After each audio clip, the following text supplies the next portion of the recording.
By 1340, Ottoman advance was stopped by a formidable opponent, the Bosphorus. This narrow body of water had stopped many conquerors from invading Europe, from Arabs to Seljuks. Although narrow, it presented a major logistical problem for a nomadic state like the Ottomans. At this point, Orhan did not have a single boat, and nobody in Constantinople expected Ottomans to take the risk and cross to Europe. Yet the Byzantine Empire Ottomans faced was far from what the Arabs or the Seljuks faced hundreds of years ago. In 1341, the Byzantine Emperor Andronikos III died, leaving an 8-year-old son, John Palaiologos, behind. Of course, in Byzantine fashion, a pretender rose. A nobleman named John Kantekouzenos rebelled against John Palaiologos. Kantekouzenos proceeded to make an alliance with Orhan and denounced Byzantine claims in Anatolia. He also gave his daughter Theodora in marriage to Orhan. In return, Orhan sent troops to fight alongside Kantekouzenos. After a 6-year-long civil war, Kantekouzenos won an indecisive victory and was crowned as the senior co-emperor for 10 years. Ottomans severely weakened the Byzantine Empire with the civil war. Orhan's men lengthened the civil war considerably, which would otherwise result in a quick victory for the Palaiologi. Ottomans also gained significant knowledge about Europe, which would be highly valuable for a potential war of conquest in the continent. Before we get to the video, please subscribe. We are getting closer to hitting 1,000 subscribers, which will allow us to monetize our content. Enjoy!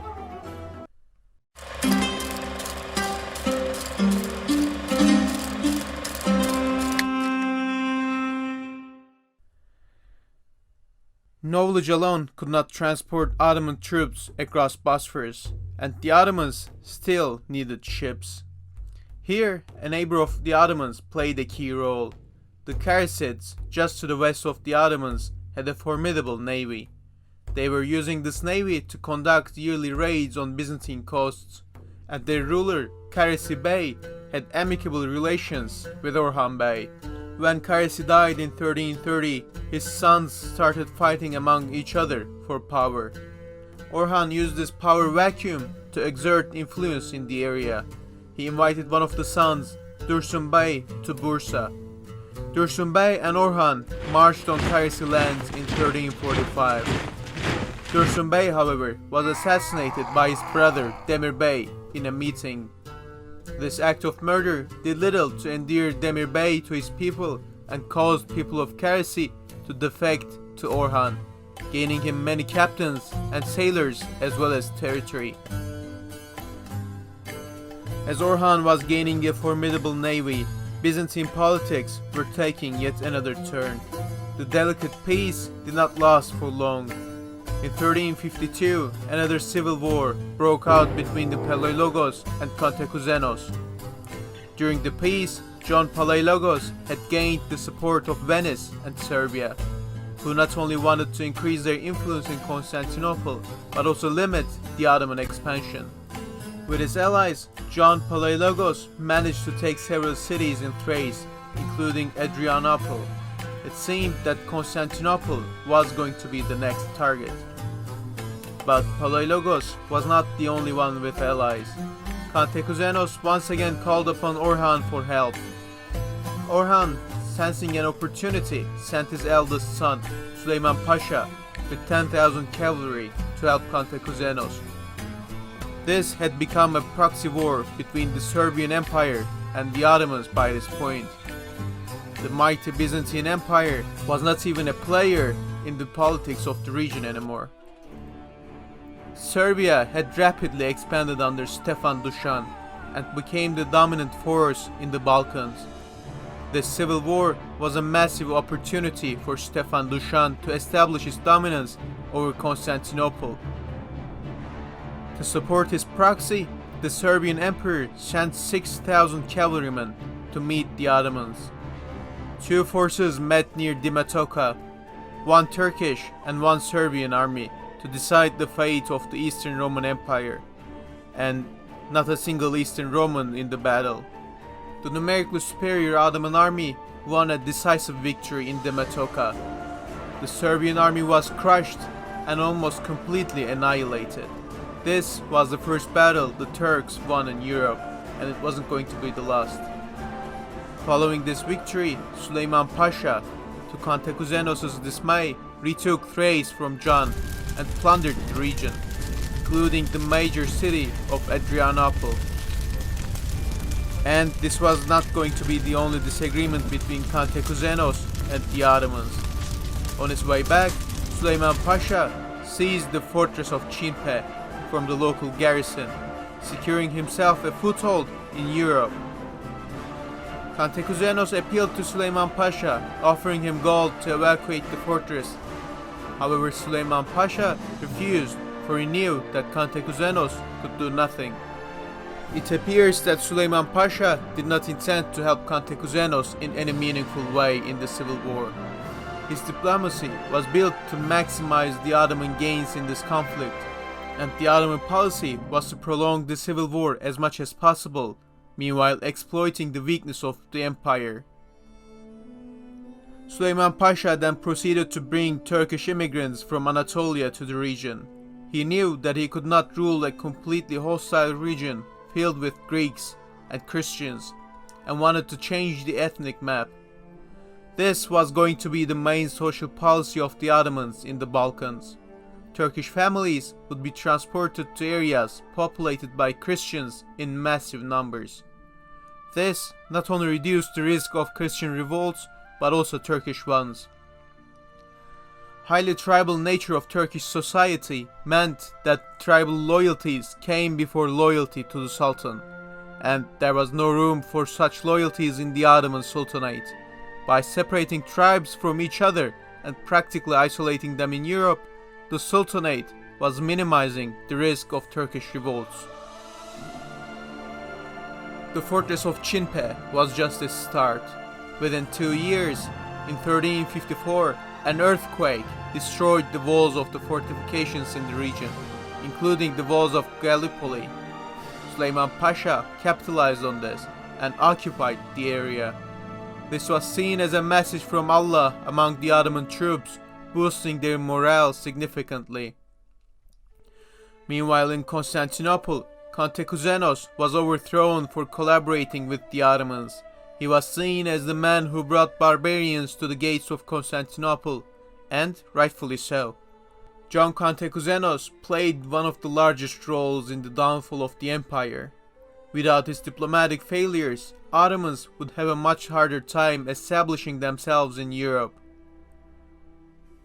Thus, John Palaiologos entered the city.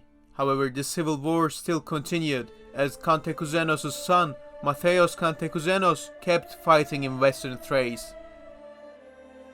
The next year, Ottomans got another set of good news. The main Ottoman rival in the region, Emperor Stefan Dušan of Serbia, died, causing a period of anarchy in Serbia. This pacified the Serbian Empire and gave Süleyman Pasha a free hand in the Balkans, as he now merely needed to compete with non-existent Byzantine armies. Within the next 2 years, he captured Tekirdağ and Malkara, completely unopposed. It looked like nothing could stop Süleyman Pasha, and he would go down to the history as one of the great conquerors. In 1357, however, Ottoman fortunes took a turn. Süleyman Pasha fell from his horse to his death. The same year, Orhan's youngest son, Prince Halil, was captured by Byzantine pirates in a raid. Orhan ordered immediate halt of all hostilities against the Byzantine Empire.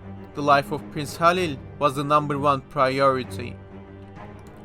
Orhan immediately started negotiating for a ransom for Halil's life. For 2 years, the Byzantines stalled the negotiations of ransom. The capture of Prince Halil paralyzed the Ottomans. In 1358, John capitalized on the hostage crisis and attacked Mattheos Kantekouzenos, who was an Ottoman ally. Mattheos Kantekouzenos was captured, by John's Serbian allies, effectively ending the civil war. At the end, Orhan agreed to annul all the Byzantine debt owed to the Ottomans, pay a hefty ransom, and pledge support to Palaiologos clan against the Kantekouzenos clan. John also married his daughter Irene to Prince Halil. The deal also included another term. Orhan Bey agreed to announce Halil as his heir, even though he had an older son, Murad. According to John's plans, Halil, whom he had the chance to groom for 2 years, would kickstart a period of peace between the Ottomans and the Byzantines. John also would have the additional benefit of destabilizing the Ottomans, as Prince Murad, as the older son, would surely rebel. Orhan at this point had become an old and weak sultan. In the last decade, his son Süleyman Pasha was the de facto ruler of the Sultanate. He was the architect behind the interventionist policies in Europe, and with his death, a minor power vacuum had occurred in the Ottoman court. With this deal, Orhan was allowing John Palaiologos to interfere with Ottoman succession and paving the way to a civil war between the older brother Murad and Prince Halil. And at this point in Ottoman history, the succession laws still followed the Turco-Mongol traditions. According to Turco-Mongol laws, all the family members had a claim on the throne, and the rightful heir was determined by a civil war. But Prince Murad did not back down and wait for John Palaiologos' plans to work out. He sailed to Europe and took the command of the army there. The army officers were in favor of late Süleyman's expansionist policies, and Murad easily gained their support and respect as a martial man himself.